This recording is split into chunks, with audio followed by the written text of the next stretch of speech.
Hello and welcome to Bird Barrier. We're here at ProLab Studios to do another podcast for you.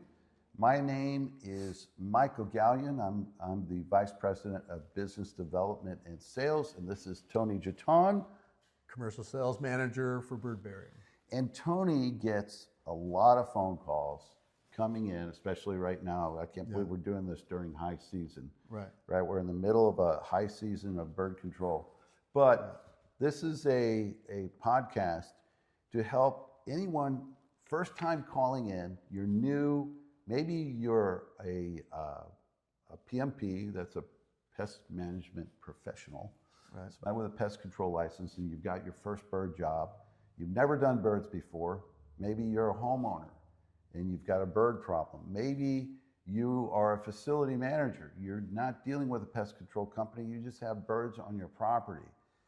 Well, we want you to do some things first before you go through the process of just calling our company. And what we want to do is help you get a lot further with your solution before you call. And that's what today's podcast is about. It's about saving time and where to start with bird control when you have a problem, all right? Yeah, fair enough? Saving time is perfect. It saves our time, it saves your time, and it gives us more of a focus on what we're going to look at. So a lot of times if you're new to this industry, there's going to be a guy that does the sales, who's going to sell the project, and then there's a guy that's going to do the installation. A lot of times, not always. Sometimes it's the guy that's selling is also doing the installation. Okay. You know? All right. So this is perfect. Perfect setup. Yeah. Because what I'm going to do is I'm going to pretend I'm one of each of these different kind of callers that have unearthed the bird problem and they're needing a company like ours. Right. I'm going to start with the most basic and I'm going to make my way all the way up to the most advanced. Great. Right. So I'm going to start with the homeowner.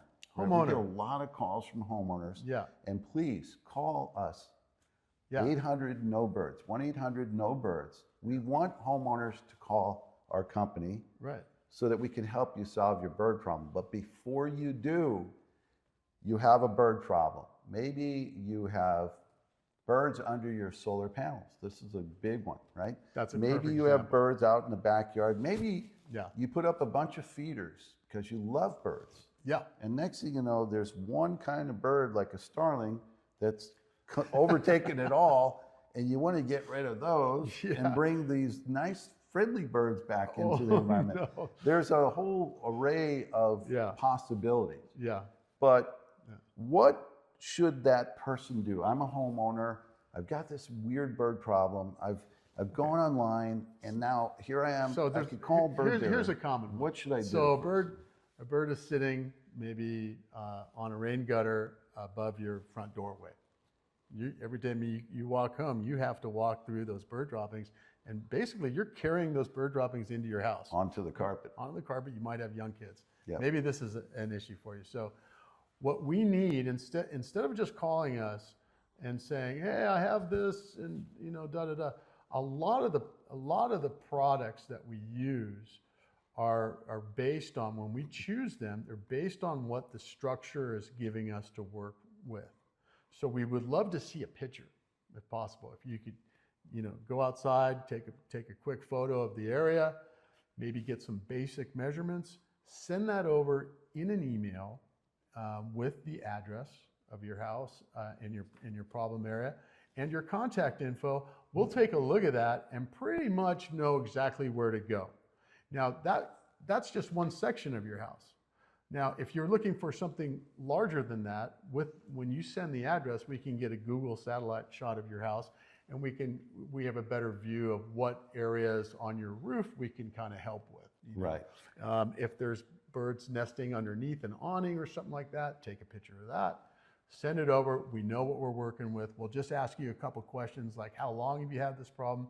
What species are you dealing with? If there's no pictures of birds in your photos, and just with some basic measurements, we can take it from there, Mr. Residential Homeowner. Okay, now what Tony is talking about is something that I offer in my training courses, and it's called the strategy checklist.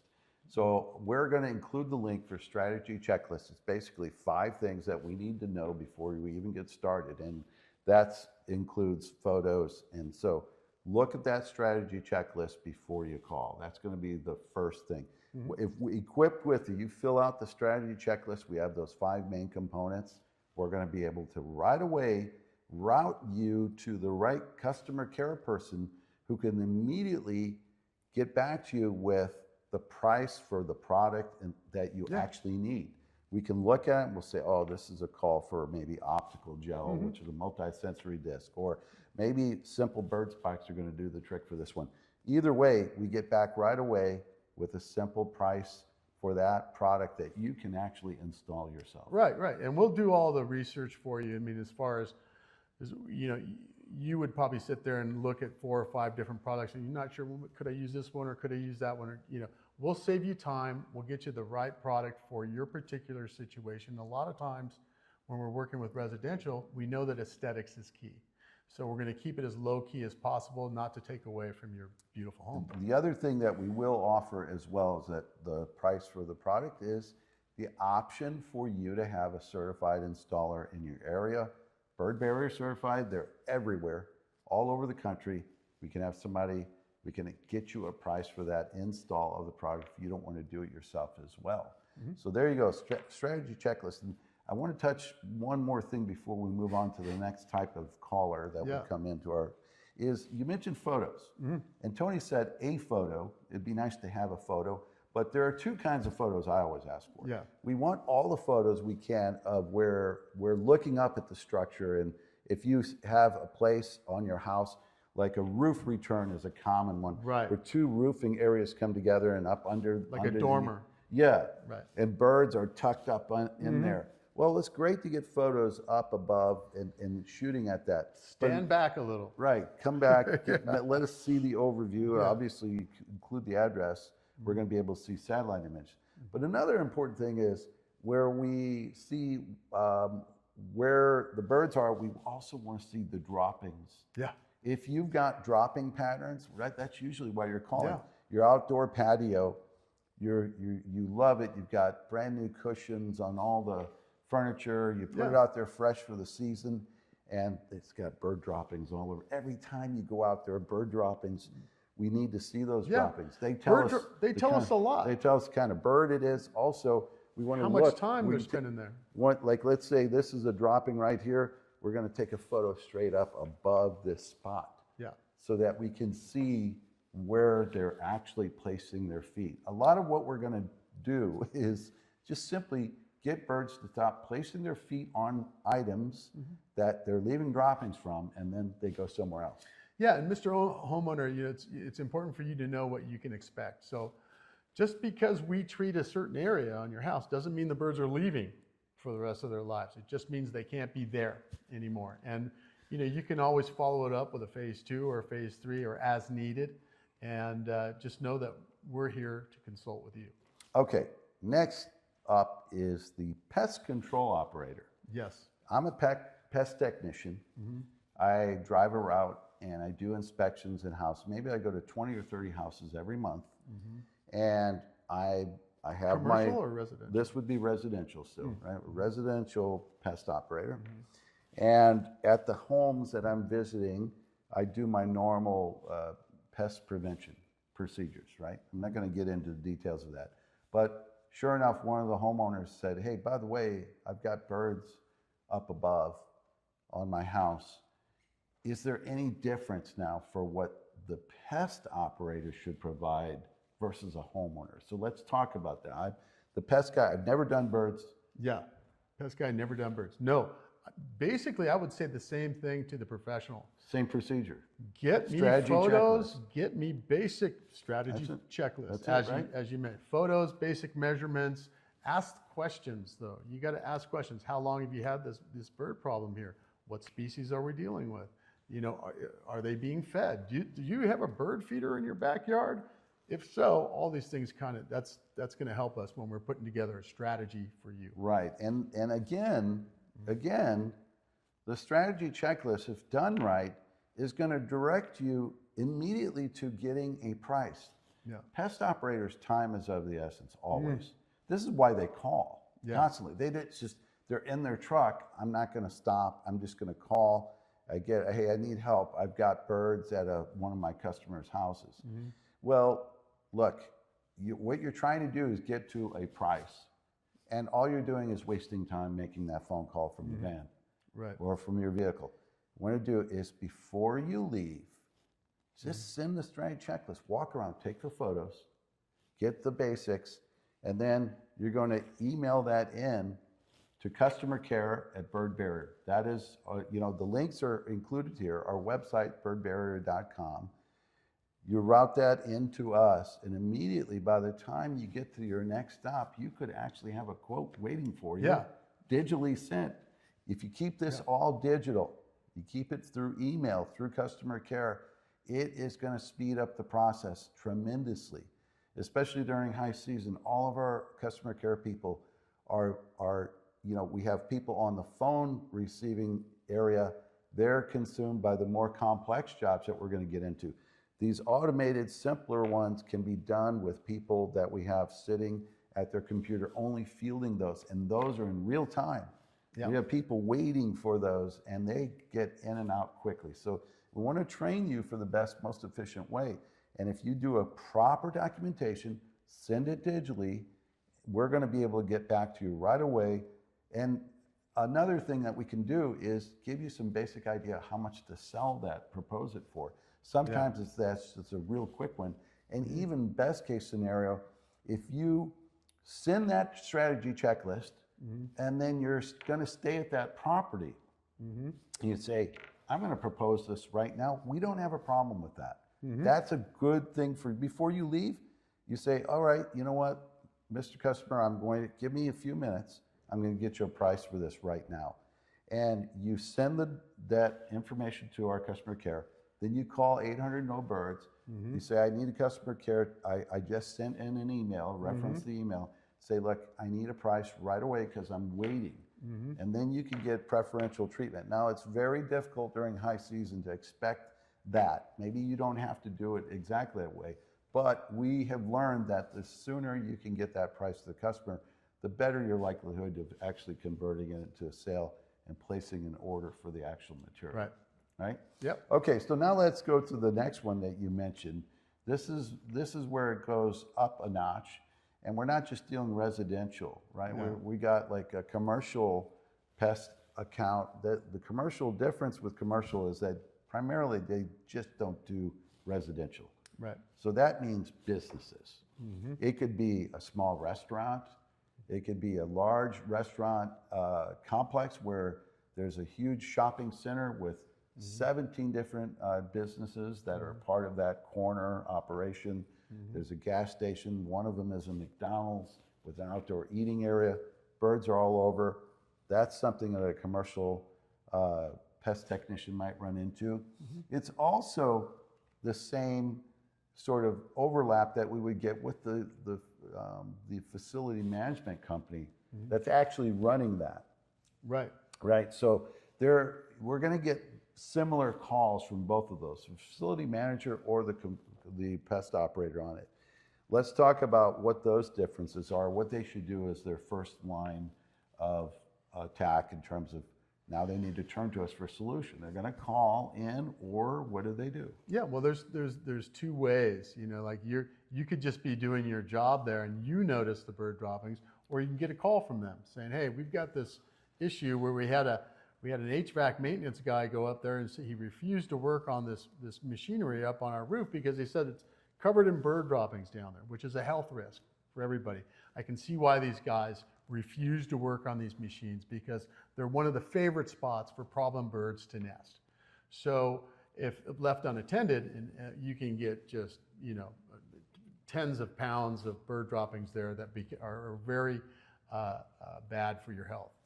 So if let's say that's the situation, they called you, you don't know birds. What are you going to look for when you go there? Well, some of the things you're going to look for is you're going to have to get on the roof in that situation. So I don't know if they have a ladder to get you up there or if you're going to need a boom truck to get up there, but In most cases, they have an area where you can get on the roof. Being on the roof is a great area for you to examine if there's any bird issues. You might not see any bird issues, along the walkway of an overhang and you're looking up. It might be too low for birds to feel comfortable in there. You might not see this. You're going, bird problem? Where's your bird problem? Well, a lot of times up on the roof. So it's important when you're doing your site evaluation is to get up on that roof, walk around. You're looking for indicators. The indicators are the bird droppings. You want to make a little note. Hey, on the southern side of this structure, I see bird droppings on this parapet wall 100 foot down. But on the east side of this same structure, I don't see any. There's a reason why birds go to one side or the other. So one of the things you're going to try to determine there is, are they nesting? What species?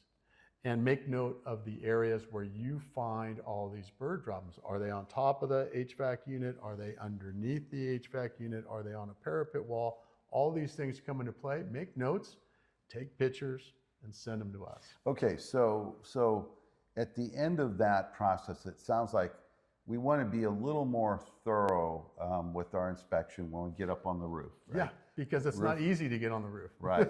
Roof access Yeah. is really important. Even sometimes when birds appear to be only around lower areas, why do we still need to go on the roof? Well, we want to determine if they're nesting or not, right?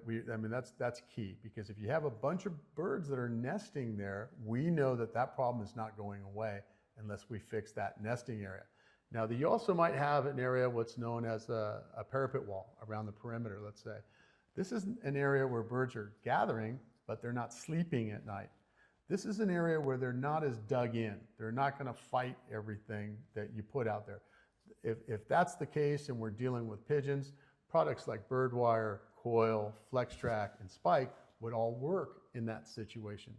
Hence, none of those products would work in a nesting area, because that's their home and these birds are maternal to that area and they're going to fight to stay there.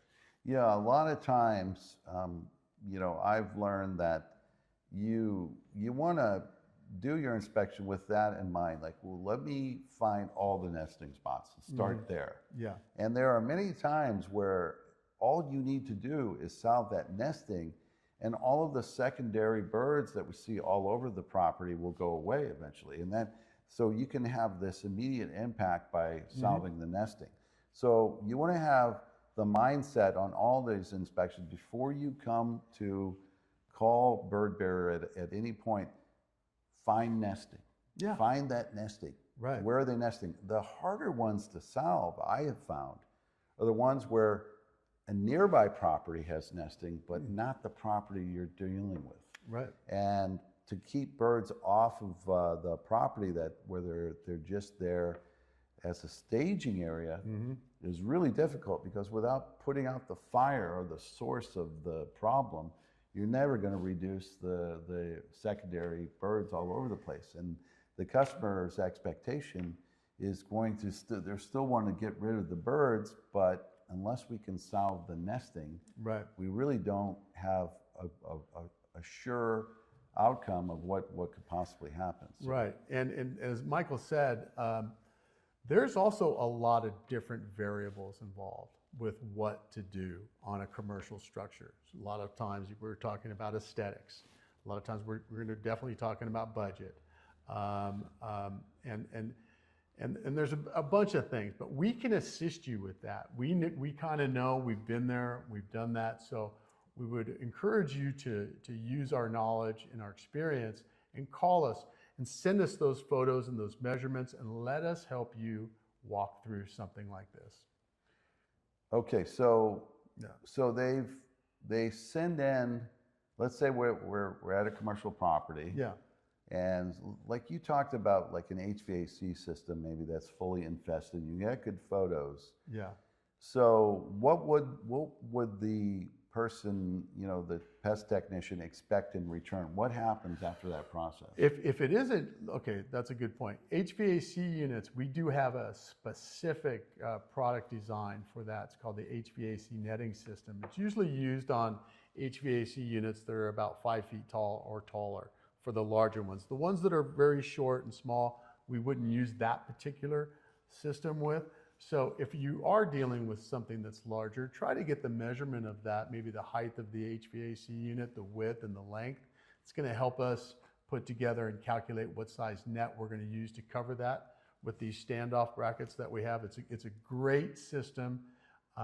It should be out there more. We should talk about it a little bit more, because pigeons specifically love to nest underneath these units. Common area. Yeah. The other good thing about the dimensions, I mean, you want to be able to take measurements, but Yeah. even ballpark figures like are handy. Like, Yeah. don't just give us nothing. But the part of the strategy checklist includes the address. With the Google satellite images, Right. being able to zoom in, it's amazing now. Yeah. You can just track, and we can actually take measurements off of that. We That's can right. measure the HVAC units with a fairly accurate, and go to 3D mode, but not necessarily the height. So we want to know what the height is, or at least a ballpark figure. When you're Yeah. standing there and you're 6 foot tall, Yes. you know, you can gauge, you know, get us close to the height of those structures and get decent measurements. All right, this is good. All right, so they would then get the you know, whatever the solution you're talking about. Right. Maybe we give if they do this properly right away, we come back, our customer care team then will send a price for Right. an HVAC net system for them, and then we could even offer how long it would take to install, to give them a ballpark area, you know, for how to sell the Yeah, the next thing is, after all that information has been gathered and we go through our product selection and our installation strategies with you, the next thing is, you know, how are you going to sell this project? You know, and you have different avenues you can go when selling a project. It kind of revolves around knowing your customer, what their budget might be. So in certain aspects, you know, we can always come up with a plan B. Sometimes you want to do a project in phases. Sometimes you might want to just fix the immediate hotspot, take 2 weeks, see where the birds go, and then fix that area. And sometimes you just want to include everything and just fix it all. So just know that before you give a bid and you think it might be out of your customer's budget, we can break it down into phases. And that way the customer can see their money working. They can see that you're the right guy for this project. We fix the one hotspot area. We take a 2-week wait and see where the birds go, let the customer know that. And then we approach, if the birds go over here, then we approach that as phase 2. Your customer's happy to write you a check for that project because they saw what you did in phase 1. Okay, one last scenario is those of you who are joining us, maybe you're a facility manager. Maybe you're in charge of a pretty big operation. There are birds all over the property. Maybe you own a business of your own. Maybe you're even larger in terms of utility. Like you're an engineer at a utility company. We get pretty large scale projects, right? But again, it starts with photos. Would you agree with that? Yeah, of course. So we've talked about the strategy checklist, and all the way, this is the common theme. So to save time and efficiency, it's amazing how many people will call and just verbally describe, well, there are birds up in the roof area and then around the back, and it's like there are so many possibilities, and it's hard to imagine in the day and age where everywhere we go, we've got cameras to take photos of anything and everything, but people will still call and try to describe. Take photos. Get photos. You can delete them when you're done. They're very inexpensive, but a picture tells 1,000 words. Yeah. It really does.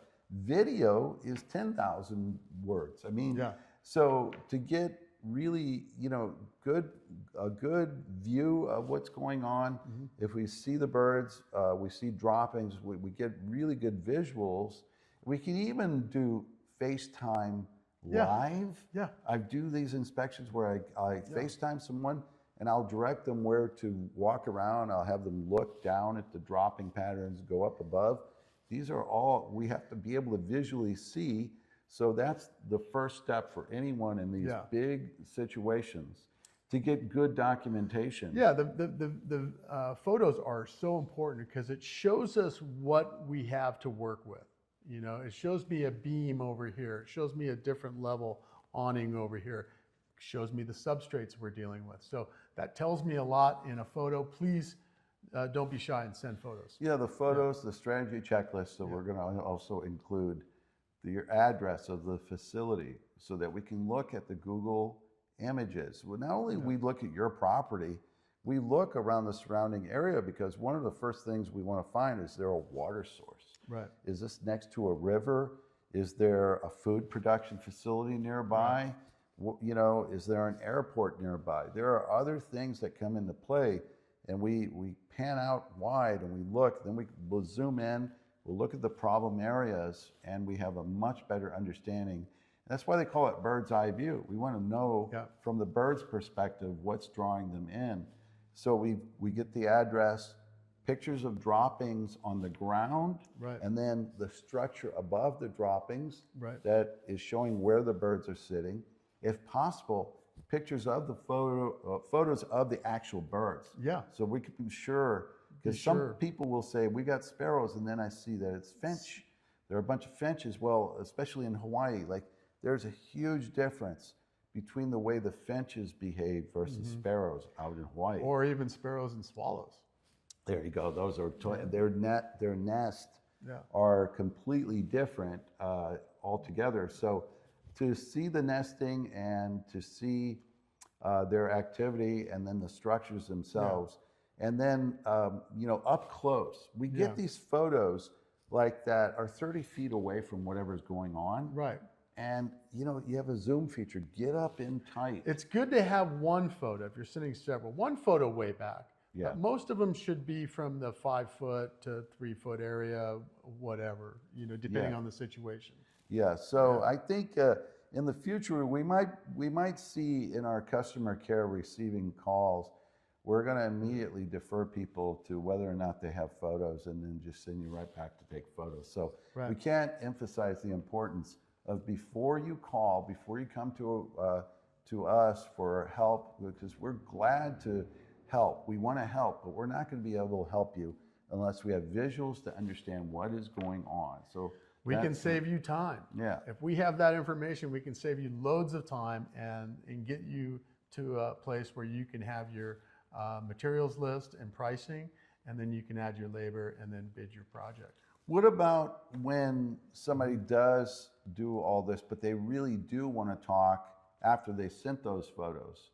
Yeah. Is it just a simple process of, you know, sending in the photos and saying, I'd like to talk to a specialist about this job, and then and a lot of times if they end up on my desk, if I have any questions, I'm gonna call you specifically. How long excuse me, should they expect to wait? Like, let's say today somebody sent in a photos of a big project. You know, it's taken years to develop. It's pretty complicated. They got multiple areas of the facility that need to be solved. They do a good job of surveying it, and they give it. What should they expect?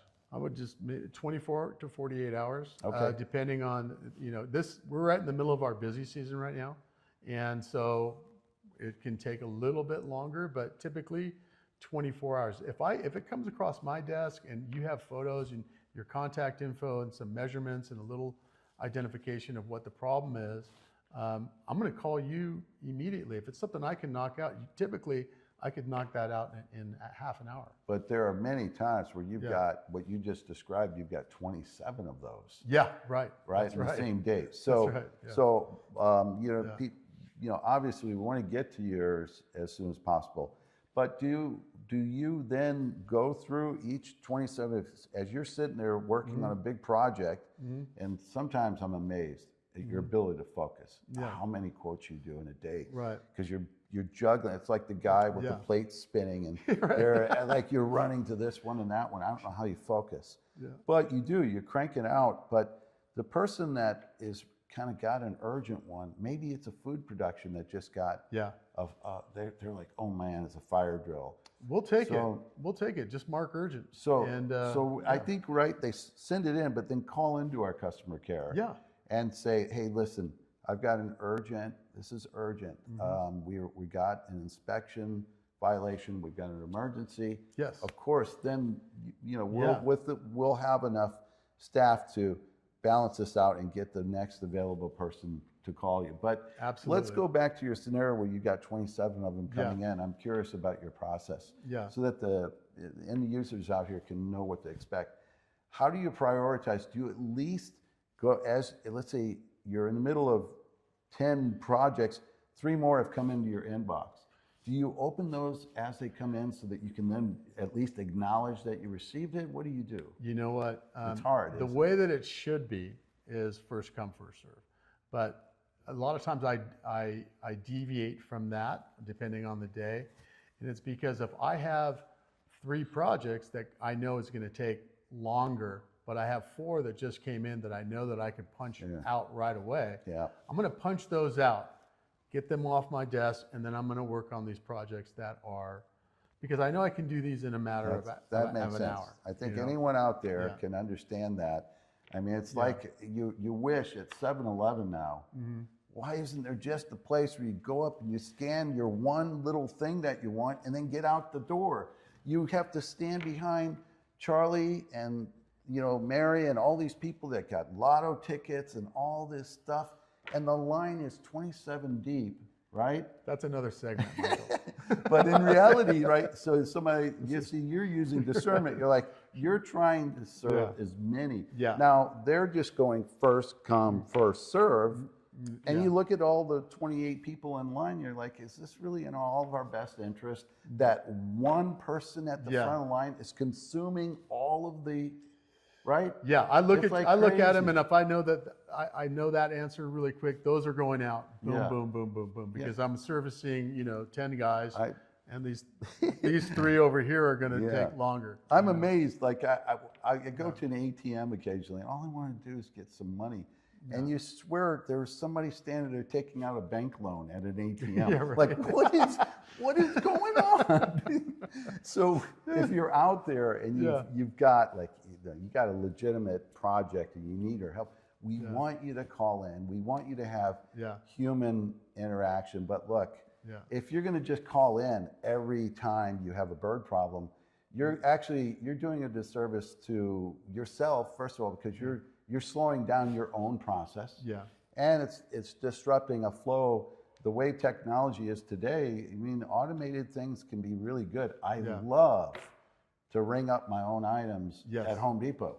Like I'm faster than I can do the barcodes and get in and out of there. Right. I'm that type of person, right? So I want to be able to go through and get through efficiently. Yeah. And so if you have questions, we're all here for the calls, but please, if you're new to this, do the strategy checklist. That's the big takeaway today. Yeah. Get us good photos and email them electronically to us before you call.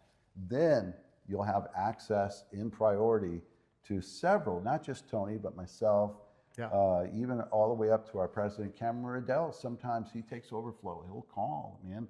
30 some odd years of doing this, he still will call and talk to a pest operator about a job. And it's amazing. It's what we want to do. We don't want to be a place where you can't call and talk to a human. That's not what we're saying today, right? Yeah. I call you, if I do a project with you, typically I call you afterwards and go over it and ask you if you have any questions. So please send in the information that we need, and we'll get right to it. Okay. I think that's it. I think we covered another one. Yeah. Did you like my 7-Eleven I did. scenario? I did. We did veer off that path a little I don't bit. sit there and buy lotto tickets. I just want my Slurpee and go. But I don't even do Slurpee. I don't know why I said that. I know. It's big gulp. I usually He's have a big gulp guy. bottles of water now. Yeah, right. Is all I do.